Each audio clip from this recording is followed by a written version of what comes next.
सोचिए, एक ऐसा आइडिया इतना पावरफुल कि उसने पिछले 200 सालों में दुनिया का नक्शा ही बदल कर रख दिया। आज हम उसी की कहानी में थोड़ा गहराई से उतरेंगे। तो सवाल ये उठता है कि ये दुनिया बदलती कैसे है? क्या ये बदलाव हमेशा धीरे धीरे आराम से होता है, या फिर कभी-कभी ये एक झटके में आता है, बिल्कुल एक चिंगारी की तरह जो सब कुछ बदल कर रख देती है?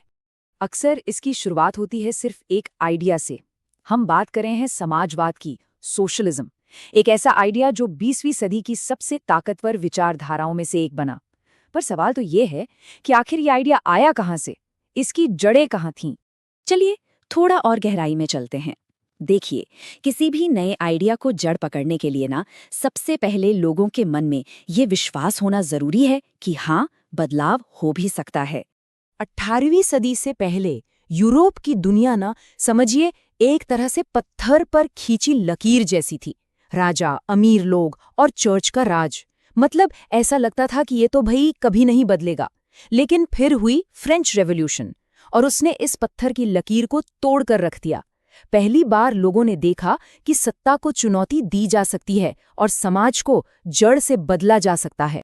तो फ्रेंच रेवोल्यूशन के बाद यूरोप में मोटे तौर पर 3 तरह की राजनीतिक सोच सामने आई और भविष्य को लेकर तीनों का नजरिया बिल्कुल अलग-अलग था।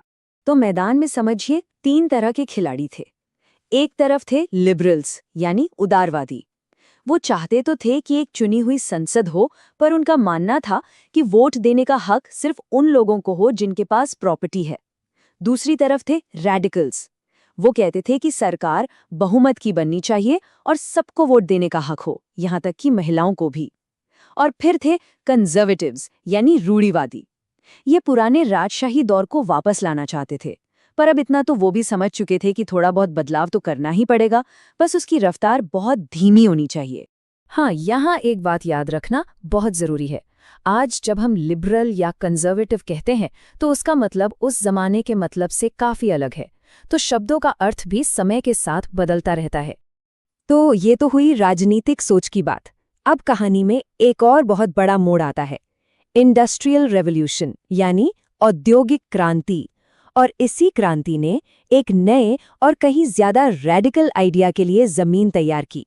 तो एक तरफ ये नए नए राजनीतिक विचार हवा में तैर रहे थे, लेकिन एक और तूफान आने वाला था। एक ऐसा तूफान जो यूरोपीय समाज को बिल्कुल झकझोर कर रखने वाला था।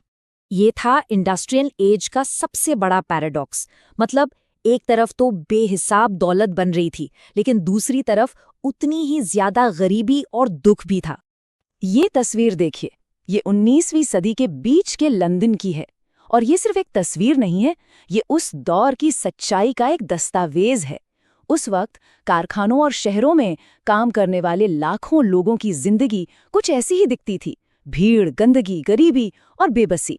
तो असल में लोगों की जिंदगी थी कैसी, सोचकर देखिए। काम के घंटे इतने लंबे कि दिन और रात में कोई फर्क ही नहीं। मजदूरी इतनी कम कि 2 वक्त की रोटी मुश्किल से मिले। बेरोजगारी का डर हमेशा सर पर। और रहने की जगह गंदगी और बीमारियों से भरे हुए तंग मकान। यही थी उस औद्योगिक तरक्की की असली कीमत जो आम इंसान चुका रहा था। और इन्हीं भयानक हालात के जवाब में एक नया आइडिया सामने आया, समाजवाद।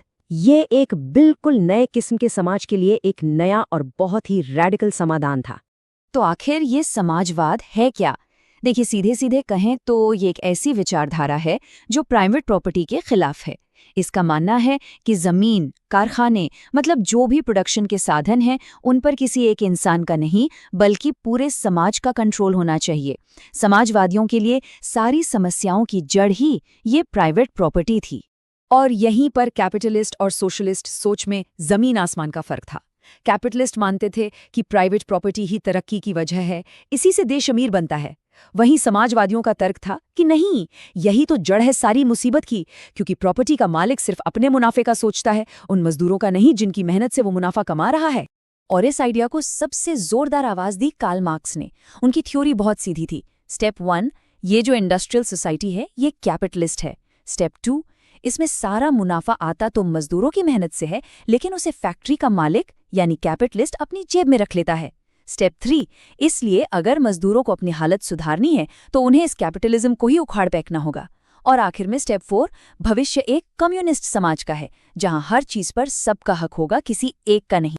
तो ये तो हुई थ्योरी की बात। अब देखते हैं कि ये आइडिया किताबों से निकलकर पूरे यूरोप में एक ऑर्गेनाइज्ड पॉलिटिकल मूवमेंट कैसे बना।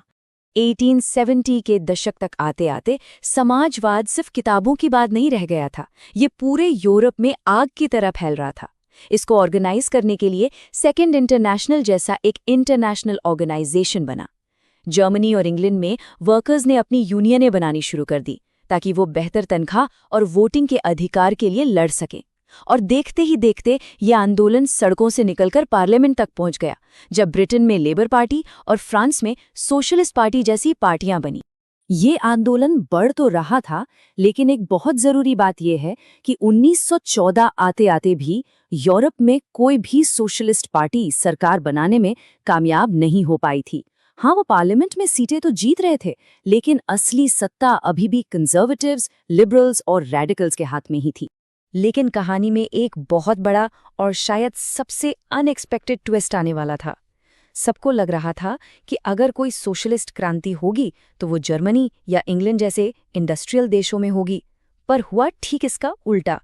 समाजवादी विचारों ने पहली बार सत्ता हासिल की, लेकिन यूरोप के औद्योगिक गढ़ में नहीं, बल्कि विशाल और पिछड़े हुए रशियन एम्पायर में।